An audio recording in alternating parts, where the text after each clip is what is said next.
And now, Hodag Artist Interviews. Brought to you by News Channel 7, your local news and weather authority. Old Double M Mike Mahalik here on Hodag Country, 97.3 WHDG, inside the Jumbotron, and this time with Chris Young here at the Hodag, and again, a Hodag welcome. Oh man, happy to be back. I've got actually a Wisconsin guy on my crew, so he's actually got some of his family out here. We're just hanging, having a good time today. The weather's beautiful. Can't complain. Exactly. Last time you and I talked, we talked about your first appearance here, you being relatively new, and you corrected me quickly saying there was nothing relative at all. No, man. I got one. Somebody made me a plate. I got the Hodag Virgin plate. So it's fun coming back here. I mean, it's just something really, really special. Plus, every time I come here, somebody brings me squeaky cheese, and that's reason enough to come back. Much less the crowd just being awesome. Alrighty. Speaking of crowds, we have a nice little studio audience here, and they've got some questions for you. Tyler wants to know, with your past experience at Hodag, where does it rate among your favorite places to play? I definitely put it up there just because it's an experience. I mean, I'm pretty sure this is the only place I've ever signed a vacuum cleaner. That stands out in your mind a little bit. So it's such a cool time, and everybody's here to just enjoy themselves, have fun, hang out and listen to some country music. And it's such a wide range of people that play here. That's one of the things that's fun for me. I was sitting in my truck earlier working out, listening to T.G. Shepherd, so it was just unbelievable. You bet. Alrighty, Savannah, who's also, by the way, a first-time Hodag Virgin. How long did it take you to... I'm sorry for doing that to you, by the way. I don't know who Savannah is. That's my fault. So, she wants to know, how long did it take for you to write "I'm Coming Over"? This one was really quick. There's been some songs, and normally I'm a guy that writes between about 45 minutes and an hour and a half. If we've got the idea, if we're on it, we're really into it, we write it really fast. But every now and then you'll have one of those outliers, like Voices, I think.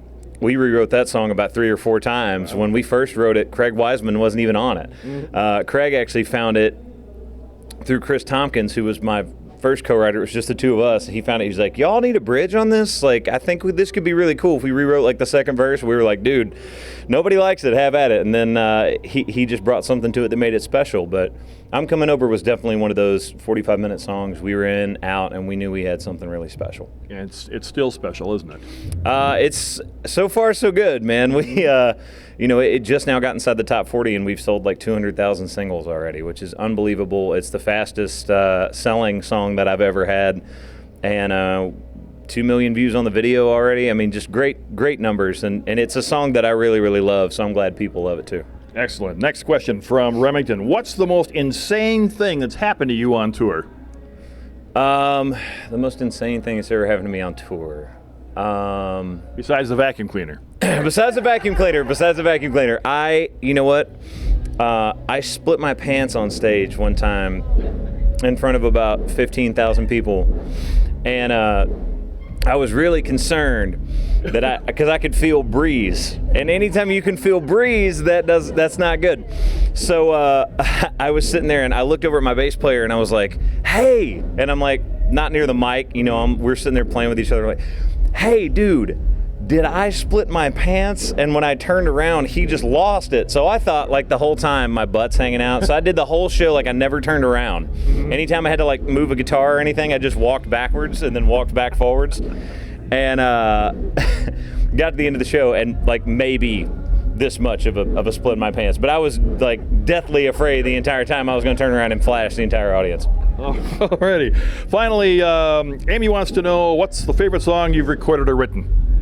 Man, right now, it'd be too easy to say the current single because everybody says that. So if I was going to pick something else, it's probably a tie. I know that's not actually an answer. I'm cheating a little bit, but either "Getting You Home" because it was my first #1, or "Tomorrow" because it's still one of the biggest things in my set. Alrighty. Stick around. We've got them coming up soon here on the Hodag. Chris Young.